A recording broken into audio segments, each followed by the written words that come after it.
we get a lot of feedback from parents that their child felt successful for the first time in their lives. And these are kids who might be 12 years old. And to think that they're feeling successful for the first time ever because they got to do something on their own terms and in their own way. By that age, they're making choices about what courses they're going to take in school. That kid might have been on track to drop out. I don't want to take advanced science or math or something classes. I'm not going to be an engineer. I'm not smart enough. And now all of a sudden they're saying, hey, wait a minute, I can do this. The world is my oyster. I can take more classes. And they can see a future that they might not have seen before. It's pretty special.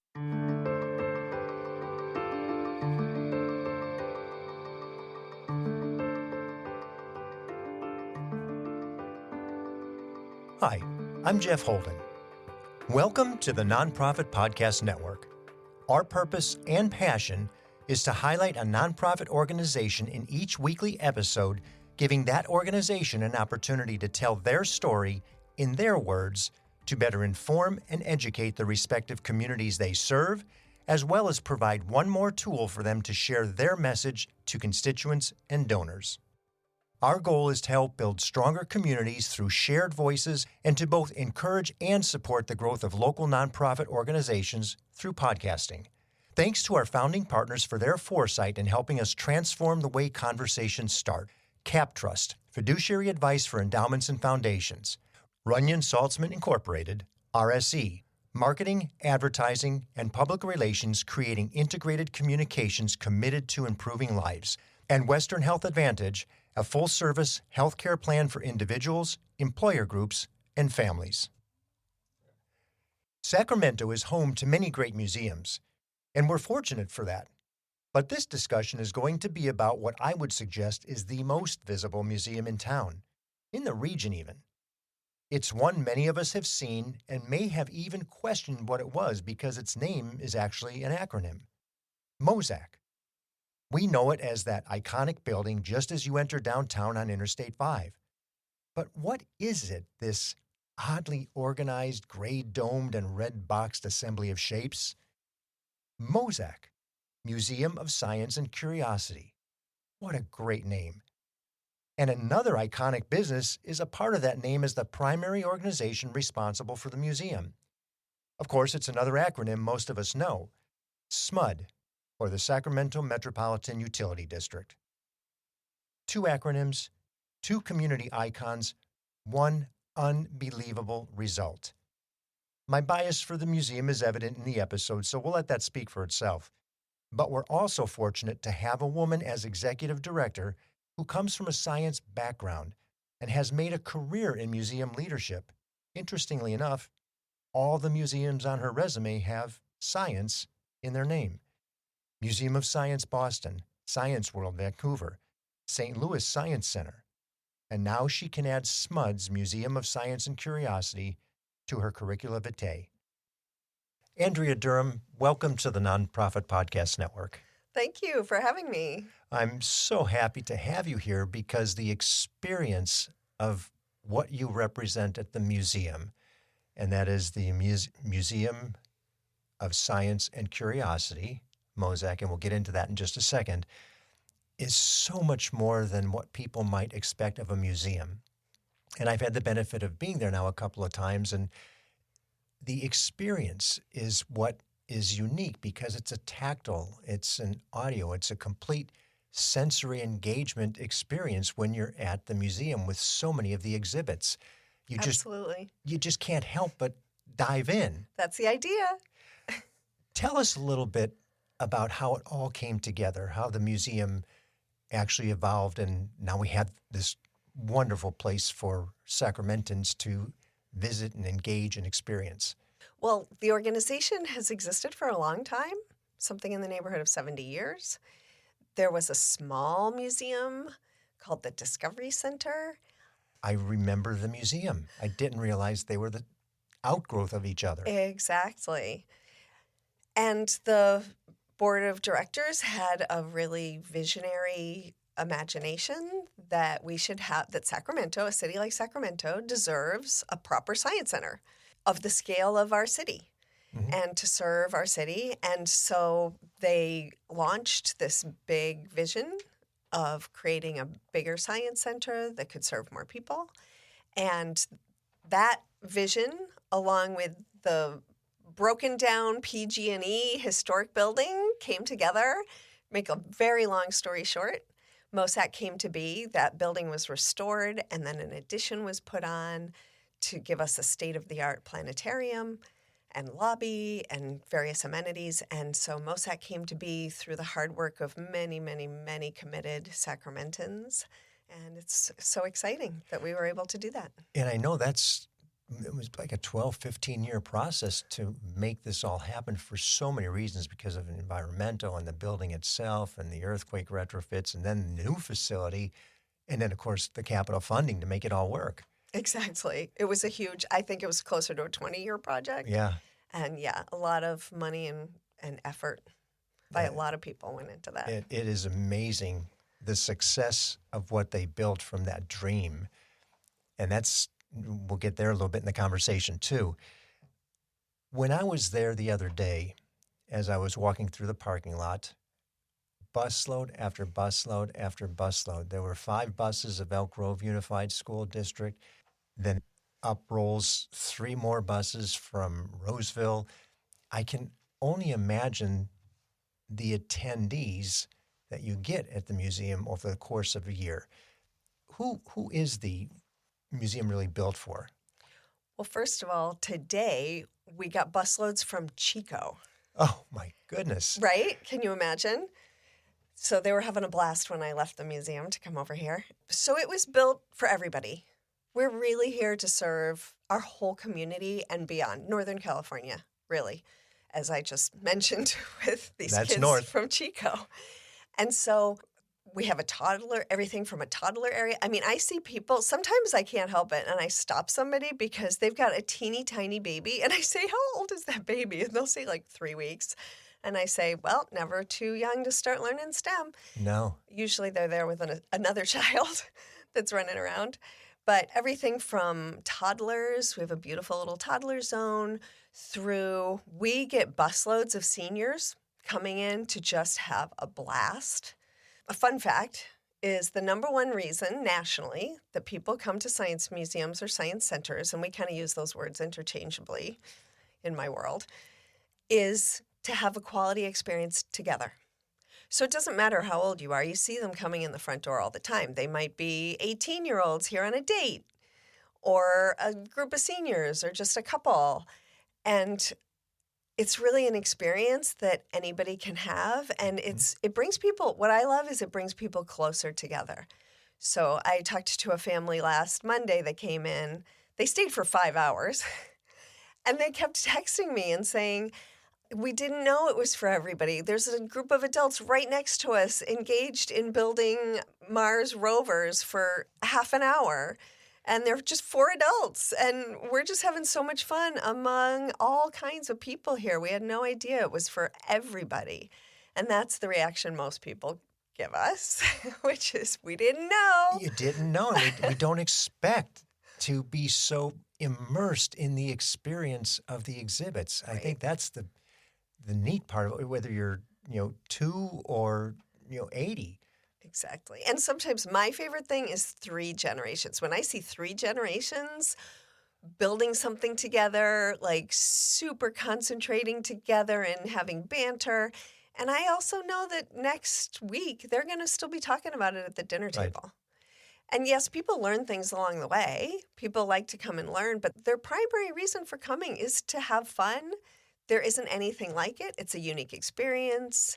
It brings them together. They get to put down their phones. They get away from the screen, and they have a quality time together. And that just warms my heart because you don't always have great opportunities to do that anymore. Yeah, there's really not anything of conflict. It's all beneficial. And to your point of just the experience of people being together, again, yes, it's all neutral. It's, did you know? Oh my gosh, that was fun.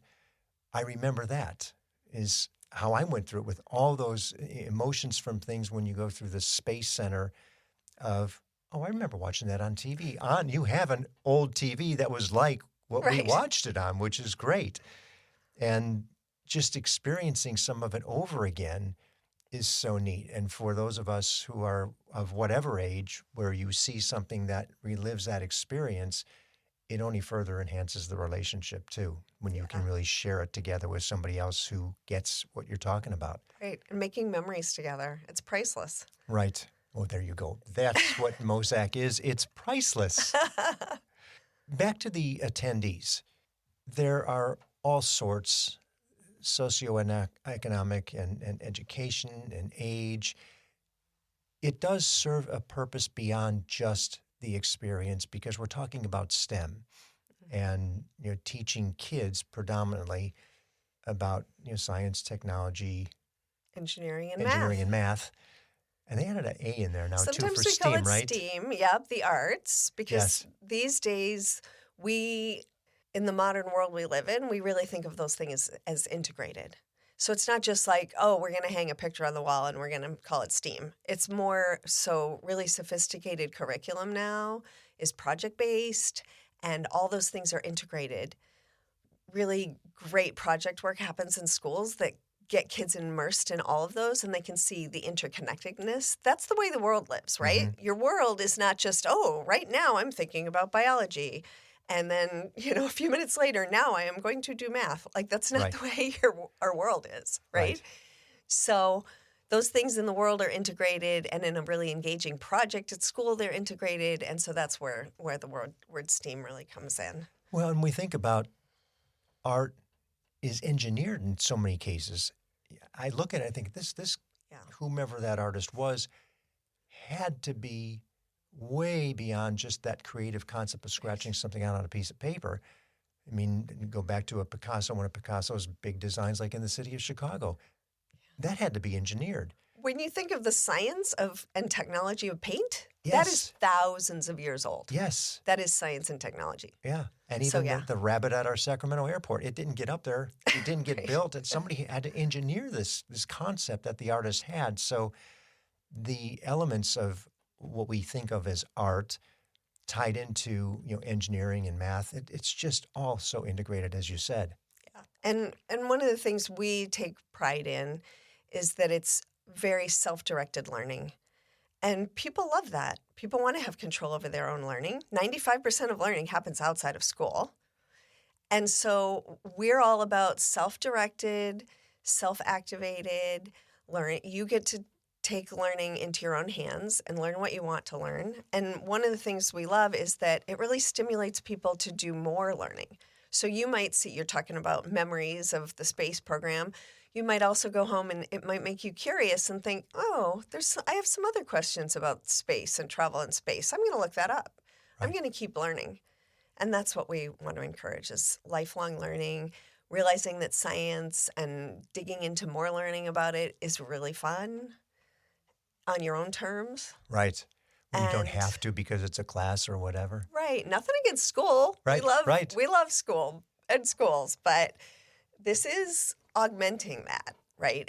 And carrying people forward in their own learning their whole lives. Now, something we saw at the back as we were, I believe, on the second floor, there's a lab with computers on every desk, notebook computers, and it looked like maybe 3D design of some sort. Tell us a little bit about that. I mean, obviously nobody was in there at the time we were there, but clearly that is a teaching makerspace of some sort. That's exactly what it is. We call it our design lab. Okay. And groups of kids get to come in. We have workshops that you can sign up for on our website that are longer experiences. So a visit to the museum might be between an hour and a half and 5 hours long. Those are workshops that kids can sign up for. And there are 4 Saturdays in a row at the moment, but we're going to do more various combinations. But what I love about the design lab is that they're given a project. So the project might be design and build your own wind turbine, or it might be design and build your own rocket.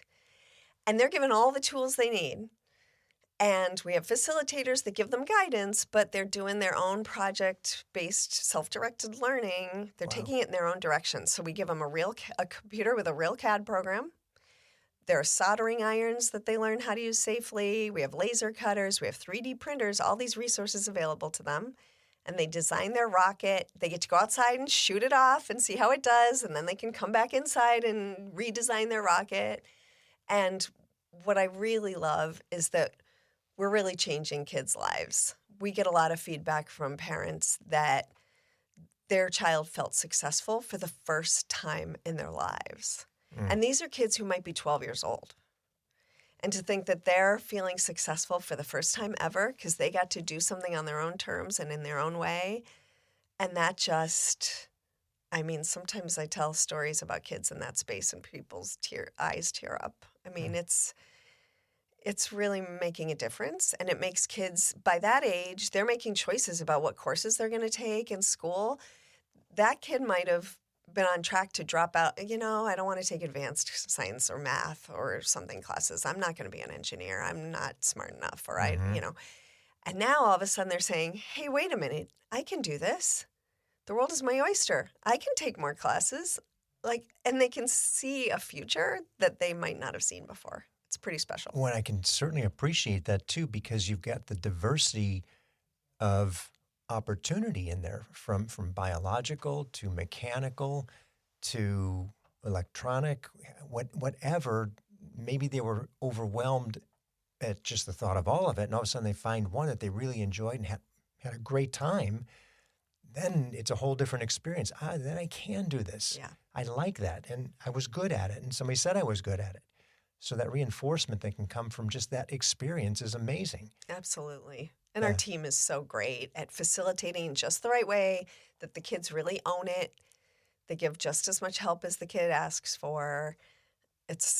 Our team is amazing and really makes it all happen. Yeah, that really embraces the interest in the right way.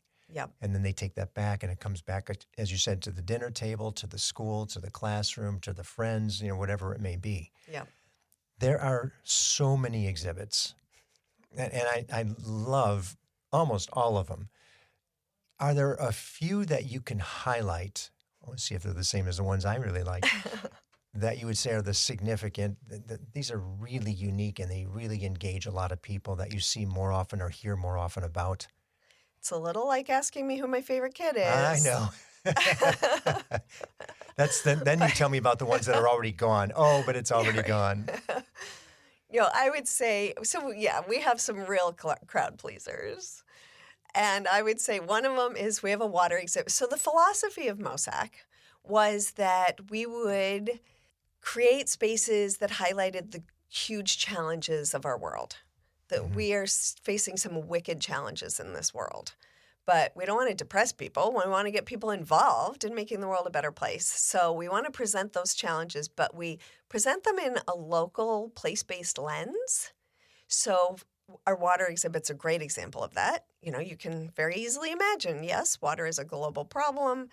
California has very specific water challenges. So we have this great water exhibit, but our business is to give people hope and get people engaged in the topic, not to depress them about the problems in the world. So that's a long way of saying we have this wonderful salmon exhibit where you get to pretend you're a salmon and you get to swim upstream. You're already laughing. I can tell you did this exhibit. I did it. I did. Can't wait to share. And so you get to swim like a salmon. And you swim upstream and you have to not get eaten by a bear or not get picked off by a fisherman or things like that. And it's kinesthetic. It uses your whole body. You got to do it you've got to experience it. Describing it with audio is not the difficult, same. right? But anyway, so pretend you're a salmon is really, really fun. We have a kinesthetic sand exhibit where you get to sculpt your own mountains and build a dam and make it rain and make it snow. And that is such a crowd pleaser that we have to refill the sand at least once a week. They take it with? Well, the sand just kind of makes its way out of the sand exhibit into hands and pockets and who knows. We also have some more sophisticated exhibits that help you understand the history of these water challenges. It's called projection mapping, and it's kind of cool and dramatic. So that's all in our water exhibit, but we have so many. We have stories. I love the stories from around the world where kids from all over the planet recorded stories with their cell phones during COVID, because that's when we were building the museum, was during COVID. And so we have like absolutely mind-boggling stories about kids as young as 10 making a huge difference in their community, helping to save the planet, basically, themselves. And so those really I love, because they're telling it with their own voice. Also, Kiva blocks, Kiva planks are like my all-time, hands down, open-ended. Like the epitome of open-ended experiences. I liken it to the way Lego originally was. Right. Originally Lego was bricks and your imagination. Yep. And that's what Kiva planks are. They're just a million beautifully tactile maple planks, and we see people building phenomenal. I've seen families work together for 2 hours building this magnificent Kiva sculpture. Only to be taken down as soon as they walk away. Well, either they think it's going to stay forever, or the kids get a huge pleasure out of knocking it down and then going home. Either way, Mom and Dad? Either way is fine with us. We did the salmon, swim like a salmon. And did you survive? My producer and I did it. Did you survive? I survived. And my producer got eaten by an otter, was it? Yeah, some people just want to see what it's like to get eaten. That's okay, too. It was so neat to just move around. And we do have this on a YouTube channel, so we'll put that visual up there. It's just how you move your body, which helps you traverse the waterway, which is gently turning and moving, and blockage and animals and all sorts of things. The shallow water, you move forward to go faster. You move backwards to slow yourself down. And of course, as you're doing it, I see the first time doing it, well, okay, now I got it. All right, now we're going to challenge each other. I'm going to do mine, you do yours, and we'll see who goes faster. And I can see that just going and progressing. There you go. It was so, so neat to just watch. But you're also learning, oh, well, that's not good for a salmon. Or that animal eats salmon, so you don't want to get in that space. Right. And what a neat experience for anybody who really has no idea, but also for everybody who wants to see how the kinesthetic part of it works. It's just a neat piece of technology. Now, I also can't leave out our planetarium. That's near and dear to my heart. We have a state-of-the-art planetarium. And what's special about MOSAC is that I already mentioned our amazing team.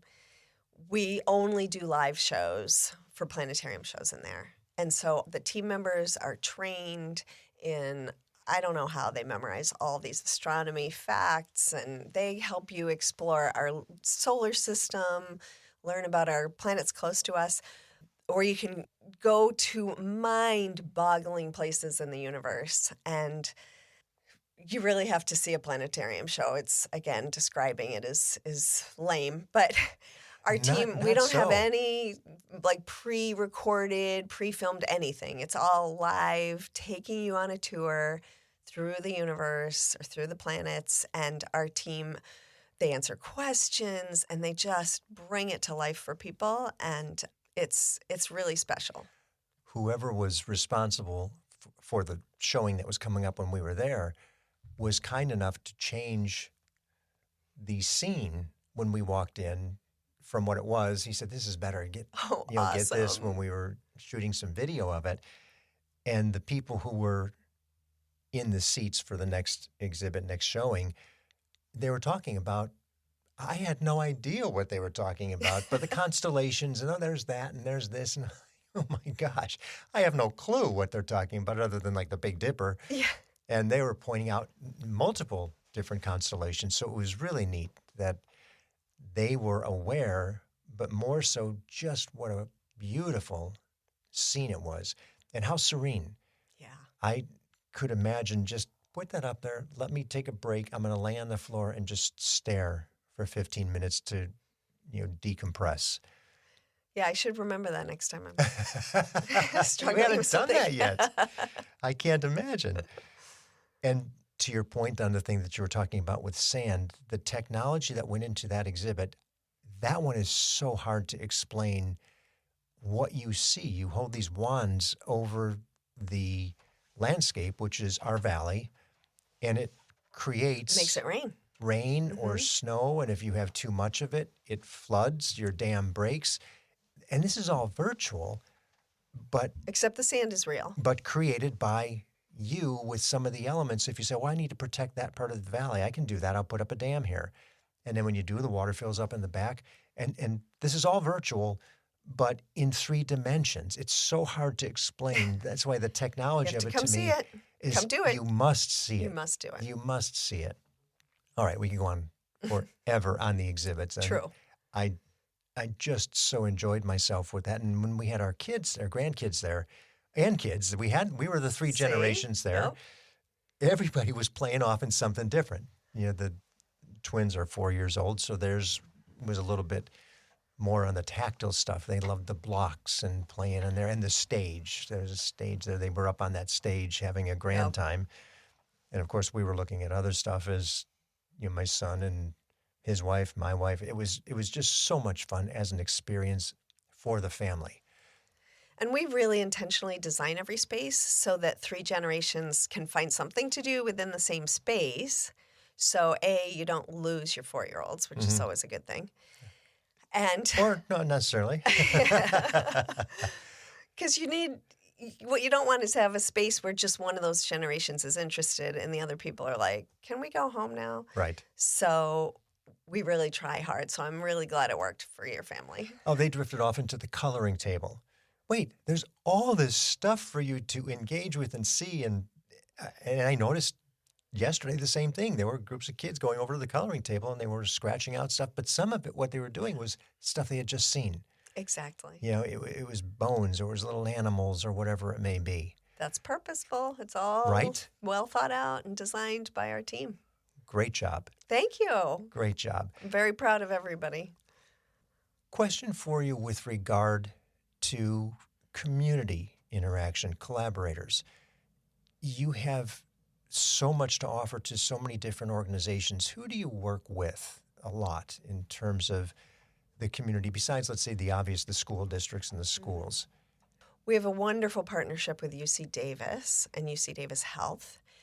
There's so much science that's going on, so much research, so much of all kinds of things going on at UC Davis. So we love that partnership because we know we can just call them up. We can say, hey, we would really like to highlight, we'd love to have some scientists come this weekend and help people understand more about the brain. We have a health exhibition that has a piece on the brain, but we can't always present the most cutting-edge research. First of all, it would be over most of our heads. And second of all, we can't change the exhibit every week. Some of this research is happening at the moment, right? Every week there's more discoveries being made. So it's really helpful to have a live scientist come in and bring some of that to life and share some of the phenomenal research that's happening. So we do things like that. We have a homeschool day 4 times a year. We have a long list of partners that we call on. They're themed. And so if the last theme was the world around us. And so we had all kinds of organizations come in. We had an organization that brought in maggots and paint, and they did maggot painting, which was a blast. I have a maggot painted piece of art in my office that I'm keeping forever. And we get people The visual on that is really rough. It's so cool. Not on the outcome of it, but just the process of it. We had a live snake, and they talked about snakes and helped people learn about snakes. We have Sac Sewer comes in on weekends and sometimes talks about water quality and how they keep our water safe. We have so many partners that really help us bring science to life. And make it all come alive for people, whether it's on weekends or homeschool days or whatever the case may be. So UC Davis is one of our biggest partners, but I just mentioned a bunch more. You did, yeah. We want more partners. One of my dreams is that when a university is getting ready to apply for a grant, any of the wonderful universities in our area, that one of their first calls will be to us.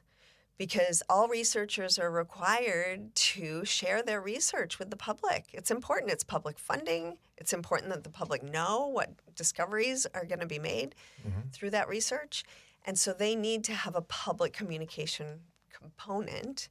And that can be us. I've done that in every other city I've worked in the other science museums I've been at. And if they call us, then we can say, hey, you can focus on your research.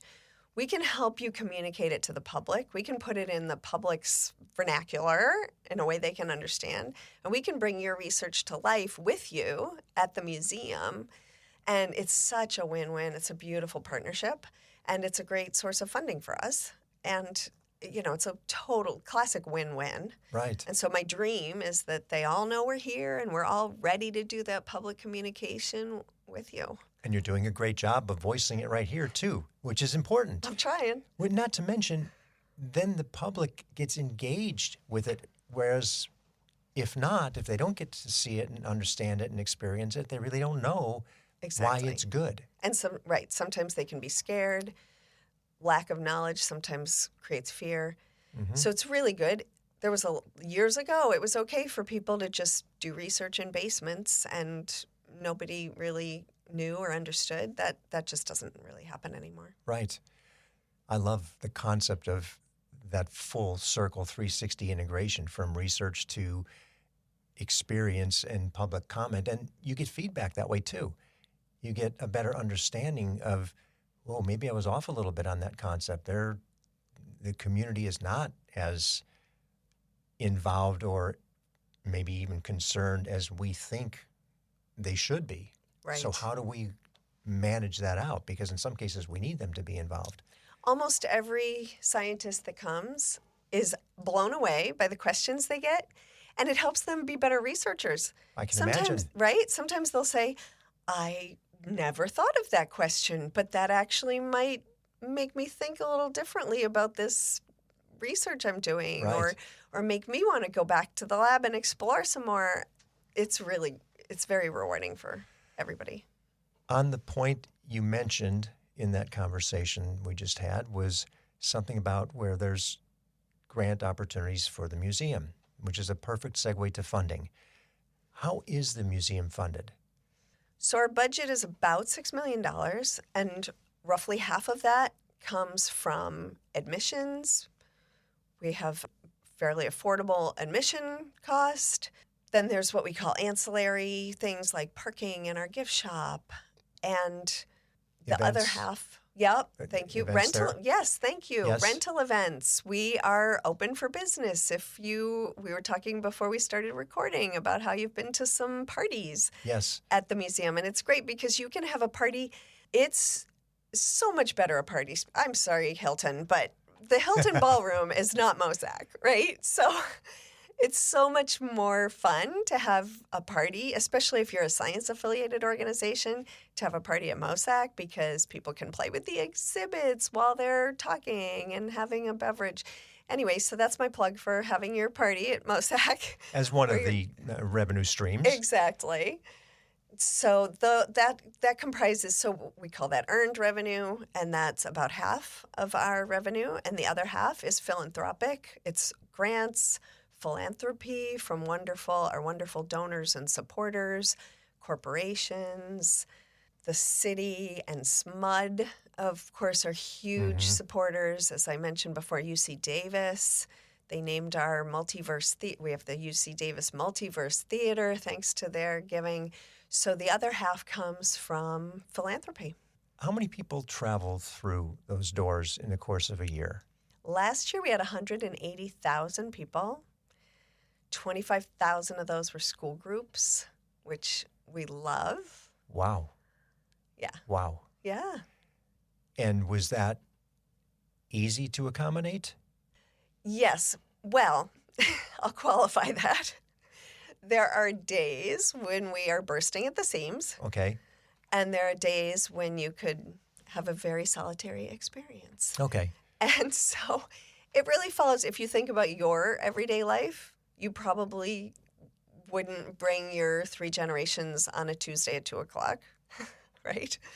So we hit peaks and valleys with school vacation weeks and when people are off work and want to spend that quality time together. Mm-hmm. Weather, unfortunately, it's weather related too. I can imagine that, yeah. And it does not rain enough in California for my liking. Well, now you're learning, right? You're coming from Massachusetts. You've got a big bay and a lot of water right there. You're on the opposite end of it. Yeah. So if you want to, if you are crowd averse, hot tip: don't come on a rainy day. Oh, sure. There's your tip of the day. 180,000. Would 250 be realistic in the course of a year? Oh, absolutely. Okay.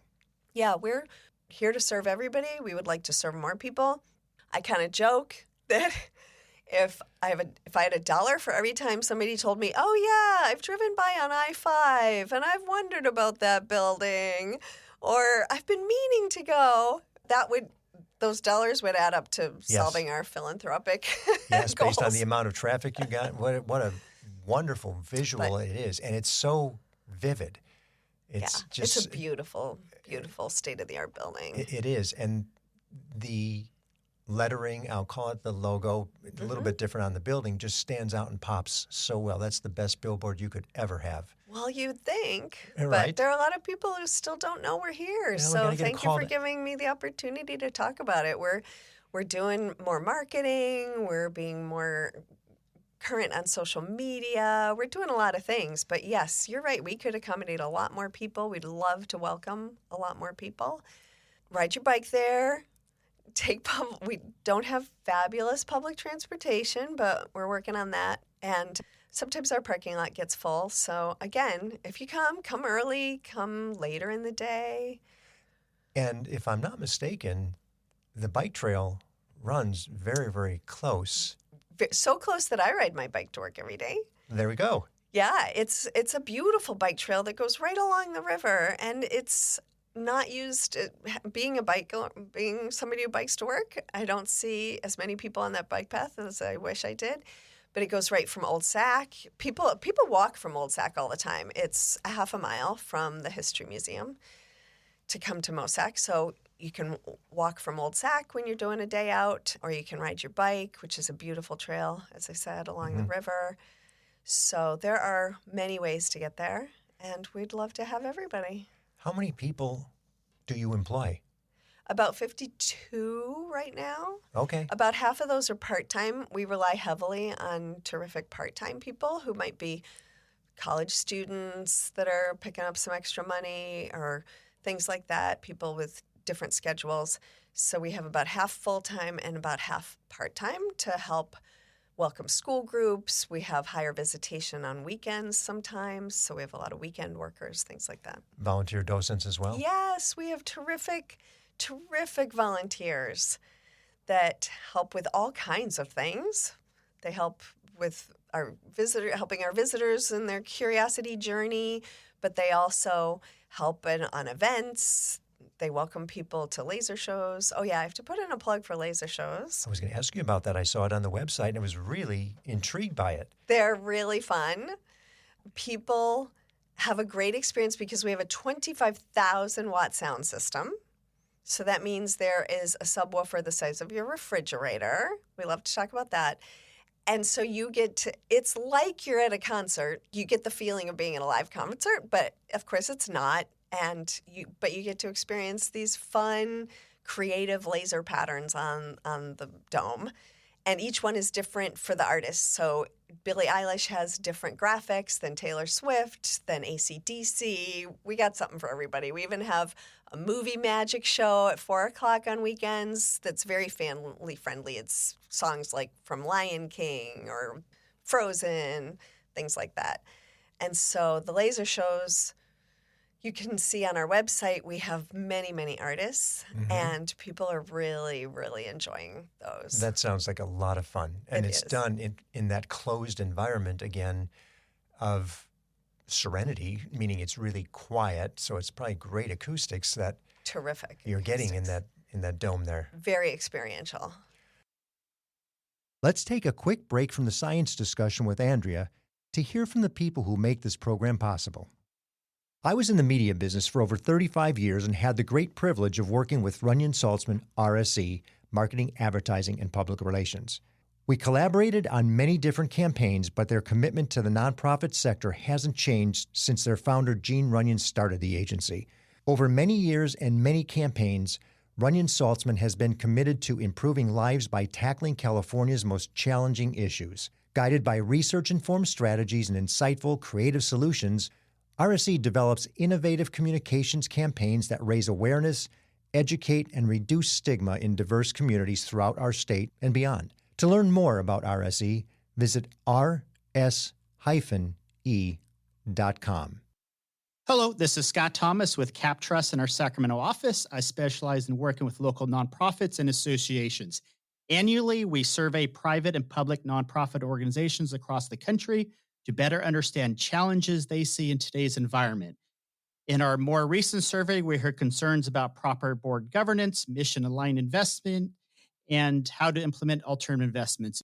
If you would like a copy of the survey or to discuss your organization, look me up, Scott Thomas at captrust.com. I'm thrilled to have Western Health Advantage partnering with us as they do so much to support so many nonprofit agencies in our community. As a truly local health plan, you'll find individual and family options, employer options, plans for CalPERS and Medicare Advantage. From medical services to pharmacy, health and wellness support, as well as behavioral health care, Western Health Advantage has a plan that fits what you need. As an employer, for profit or nonprofit business, individual or family, you can find more at westernhealth.com. So let's take a little bit of a deviation. Money, no object. Any nonprofit, money always is an object in some way, shape, or form, but if it wasn't, what would the museum look like? And you have a bit of a benefit because yours is a newer facility, and so you're not facility deprived, with Yeah, deferred, easy for you to say. deferred maintenance. Yeah, you're in it every day, so you know what it requires. But if it wasn't, what would it look like? What would you do differently? So, of course, I dream. People in museums are dreamers too, right? That's how it came to be. Yeah, I dream about it all the time. Several things. The first thing would probably be an infinite scholarship fund. You're saying money's no object, so I would say a giant scholarship fund that helps support every school's ability to come. Right? We have to charge admission to schools. There's the cost of school buses. There are challenges that not every school district can meet. Mm-hmm. And so I would love to have a giant scholarship fund that we could help every teacher who wants to bring their classroom there. Part two of that is that even if we had a giant scholarship fund, not every school could come for many reasons. Maybe they're even further than Chico. Right. And there are limits to how long kids will sit on a bus. So I'd love to form a team. We're talking to you, Red Bluff. Yeah. I'd love to have a fleet of vans and a big team of people that could go out to schools and do fabulous science demonstrations in their auditorium or their gymnasium, or do labs in their classrooms and have us bring the science to them. Of course, we want everybody to come to MOSAC. Right. Mobile MOSAC. Hey, we go. We already have a name for it. Thanks. So would love to see that happen, because of course we want everybody to come to MOSAC because it's all the things we've been describing. But we could also bring science to the community if to schools if money was no object. And then since you brought up the facility, there's a lot more fun science out there than we can stuff into that building. And we don't have enough parking for the really busy days or the huge events that our capacity can hold. So I would blow up our parking lot and I would build a big honking parking garage. And stack it? Yep. And on top of it, we could have more space for more exhibits. We could have more labs. Right now we have 2 labs, which accommodates a lot of students, but there's more demand for that. And so we could serve our community even more by making it easier for them to park and to have more science experiences. And so that's what I would do. Boy, just the thought of your parking structure alone for your facility, yes, but for all the activities that are anticipated coming into town, to have a double stack or a triple stack parking facility there would take a lot of pressure off of where we run out of parking space. Well, and we're in a hip and happening part of town, right? The beautiful, beautiful Hanami Line Park opened last summer right next to us. I would encourage everybody to come in the spring when those cherry trees are in bloom. Sacramento Tree Foundation, correct? Correct. Our friends there helped, and the city and a lot of wonderful donors helped make that happen. And they are literally our next door neighbor. So you can park at MOSAC and go to the park. Of course, we want people to bike because we are trying to save this planet. And so when anybody can come and enjoy that park, the hope is that people will bike there, but you're welcome to park. So MOSAC was kind of the first newbie in our neighborhood, and then the Hanami Line Park was the next thing in our neighborhood. And of course, so much is going to happen over in the rail yards, and that area is not going to look anything like this 10 years from now. Totally agreed. And so West Sac is right there. We're at the forefront of it all. Yeah. And so, I think this vital area needs more resources. Well, I hope somebody with a lot of money, some huge philanthropist, is sitting here hearing this, who's engaged in STEM, and that's their cause and where they want to leave their legacy, because you're ready to accept it. I sure am. I love talking about MOSAC. I love listening to donors and hearing their passion and finding those connections. That's my favorite thing about my job, actually, is making those connections, figuring out how we can work together to make the world a better place through the generosity of people who, as you said, are really passionate about making a difference in the world. The kids and humans, the humans of all ages that come to MOSAC are the people that are going to solve the wicked challenges of the world. They're our future. When adults come and get more interested in science and make it feel more accessible, they're going to make better decisions at the voting booths that are going to make a difference in our world. Right. So we're really here for all. It's never too late to learn and get involved in science. And so there are a lot of donors that are really passionate about lots of these aspects of STEM. And I love talking with them about the intersection of their passion and how we help serve them. Back to the reality of the facility, for sure, because I'm certain it's not an easy maintenance prospect with all that you've got going on. What is the greatest need? Greatest need is really supporting our ability to serve the public. I think there are funders who think only new shiny things are what they want to donate to, but we are a new shiny thing. And all of us who are providing shiny things already, sometimes you don't need new shiny things. We need to pay the staff a good wage. So, we talk about in the nonprofit world, like, there's no reason why people should have to take a pledge of poverty to make the world a better place. Correct. Right? So paying those indirect costs is a real thing. And that money doesn't just fall from the heavens. And so really supporting the core mission and the things that makes our beautiful cultural institutions run and make us able to do the wonderful things that serve the public, that's really the greatest need. And maybe people don't think that's exciting enough, but really we don't always need a new thing. We need to do what we're doing really, really well and with the resources to do it at the excellent level that our community deserves. Well, with the laser exhibits for shows, that's new and novel, and that's shiny. And your technology exhibits that change. They do. Those are the new and shiny parts. They keep coming. And we are not going to slow or stop the technological movement in so many ways, whether it is in a biological sense or in a water sense or electrical or whatever it may be, engineering.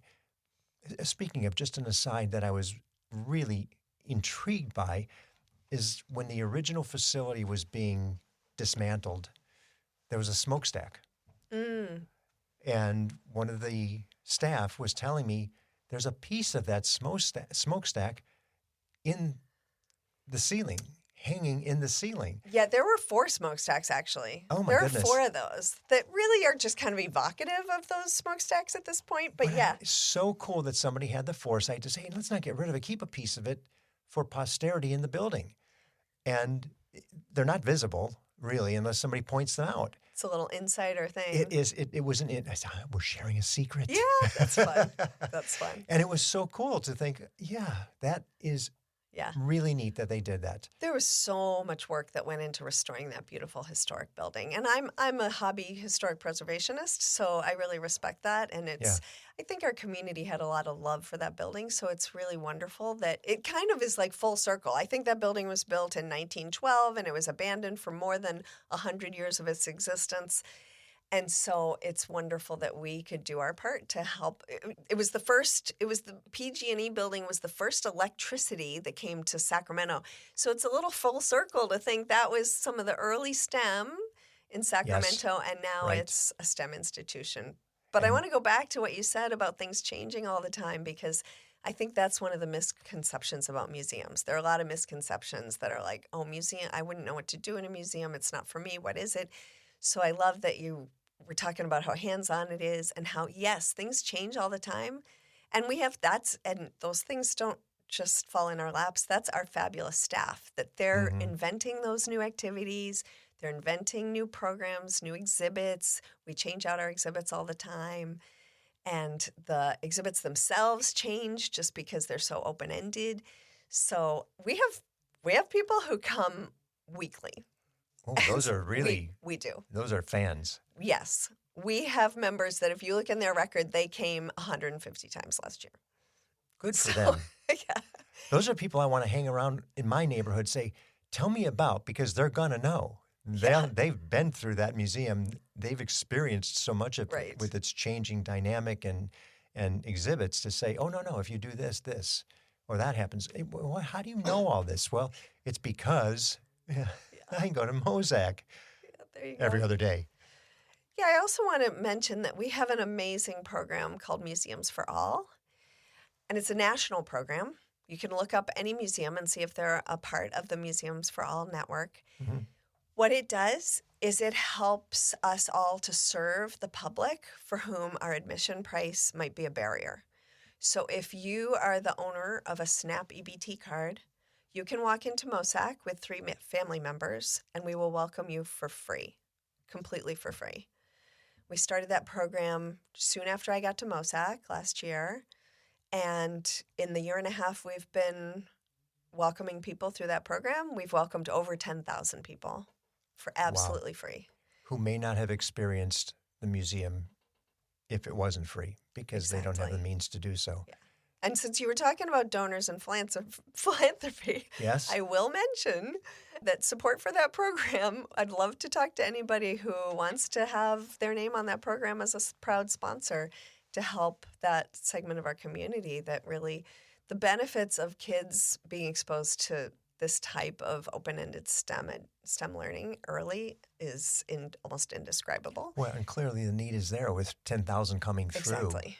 And I would love for it to be proud sponsor, Museums for All, presented by a very proud sponsor who cares deeply about our community. What is the best way to learn about everything that's going on? There's so much. And directions. Because, like you said, so many of us drive by it. How do you get to it? It's down there. It's the freeway's really above it. It's really easy. Just... when you're going north on I-5, you just pop right off where it says Jaboom Street or Richards. Richards, thank you. Yep, Richards. The Richards exit going north or south, and we're on Jaboom Street. It's kind of right around the corner from that exit. So do that. You can learn about all the things that are happening at visitmosac.org. We're on all the social media channels. So there are a lot of ways to learn. Sign up for our newsletter. It helps you see like all the wonderful things that are happening when we have special programming. We put it on our monthly newsletter. So, yeah. And I will put the link to the website in the show notes for anybody that's listening. You can go right on your phone if you're listening on your app and just push it and find out everything that's going on at the museum now. Perfect. Whenever you choose. Andrea, what an enlightening experience and what a neat facility. What a neat thing for Sacramento that you and your team are doing with MOSAC and SMUD, one of your biggest supporters, I'm sure. Their name is attached to it. It is the SMUD Museum of Science and Curiosity, and we're so grateful for their support. They care, of course, we all know there's such a huge community supporter, and they are at the leading edge of helping to save this planet. So our missions are in total alignment. And I was going to say, they do so much, and they're so far advanced in their sustainability for producing the energy that we need. Very proud to have them here. We're very fortunate that our community was able to put together resources and make MOSAC happen. It's really we're loved by the community, and we hope everybody comes. And unlike so many perceptions that people have of museums, well, it's old stuff for me to see, but and it doesn't change. It's old. Why? Nothing new comes in there. To the contrary, that's not what MOSAC is. MOSAC is the today forward museum. It's not looking at the historical pieces static. It's taking that history and moving it forward and showing us But what it all means. I want to say that I love this industry. I've been in the museum industry for a very long time, and there really isn't. I'd be hard pressed to think of a museum on Earth that is the old stagnant museum correct. That is that is the museum of yesterday. And we need to say that. Tell us. Yeah, for all the museums listeners. are. Yes, I'll put in a plug for me. So we have 32 museums in Sacramento. Did you know that? No, I did not. And they're all great. We're really pretty tight. Museum people are tight with each other. We love each other. It's a great, great field to be in. I feel privileged because we support each other so much. Our Sacramento History Museum is amazing. Fun fact, That is amazing. They have more social media followers than any museum on planet Earth. So they're fabulous friends of ours. There's no museum that is stagnant anymore. It's not that kind of world anymore. You don't survive as a museum if you're stagnant. And so, come to museums. They're fun. I think there is a misperception that they're dusty and something, or people are afraid. They're fun. You get to take things into your own hands, and I'm a big fan of museums, so I'm super biased, but I'm proud of being biased. So visit your local museums, and all of them. that's what I love about this conversation. Your energy, your excitement about it, your passion, as you talk about some of the exhibits and the people and the donors, it makes Sacramento proud. Oh, thank you. Thank you. This is the friendliest city I've lived in, and I love it here. I'm so glad I came here and came to MOSAC. Well, we're glad you're here. Thank you. And thank you for the conversation today. Thank you so much, Jeff.